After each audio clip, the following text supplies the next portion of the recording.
Mens are simple அப்படின்னு ஒன்று சொல்லுவாங்கள்ல, அது ஒன்றும் கிடையாது. ஒரு காமன் மென்னுக்கு அதிகபட்சமான சந்தோஷம், ஒரு சாட்டிஸ்ஃபேக்ஷன் அப்படின்னா எதில் இருக்குது அப்படின்னா, ஃபாரின் இம்போர்ட்டட் கார்ஸில் போகிறது, பெரிய பெரிய பங்களா, ஃபாரின் ட்ரிப்ஸ், அதில் கிடைக்கிற சந்தோஷத்தை விட ஒரு ஆவரேஜ் மென்னுக்கு கிடைக்கிற சந்தோஷம் என்னன்னா, அவன் சொந்த ஊரில் ஒரு சின்னதாக லேண்டு, அவன் விவசாயம் பண்ணுறதுக்கு ஒரு சின்ன நிலம், ஒரு குட்டி வீடு, அதுவும் அந்த லேண்டை ஒட்டி ஒரு 4-5 மாடு, ஆடு, கோழி,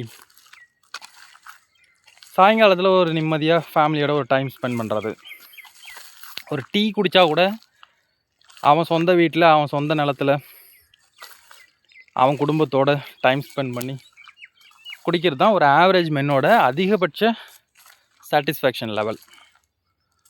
இப்போ நிறைய பேர் ஓனாக விவசாயம் பண்ண ஆரம்பிச்சிட்டாங்க. நம்மளே நிறையா பார்க்குறோம். நிறைய பால் பண்ண வைக்கிறாங்க, ஓனாக லேண்டில் விவசாயம் பண்ண ஆரம்பிச்சிட்டாங்க. பார்க்க சந்தோஷமாக இருக்குது. யார் யாருக்கெல்லாம் அந்த மாதிரி ஒரு லைஃப் வேணும், அந்த மாதிரி ஒரு ட்ரீம் இருக்குது அப்படின்னு நினைக்கிறீங்களோ, மறக்காமல் கமெண்ட்டில் சொல்லுங்கள். அந்த மாதிரி பண்ண விருப்பம் இருக்குது அப்படின்னா ஒரு க்ரீன் கலர் ஹார்ட் போட்டு விடுங்க. உங்களோட தாட் என்ன அப்படிங்கிறது தெரிஞ்சுக்கலாம். பாய்.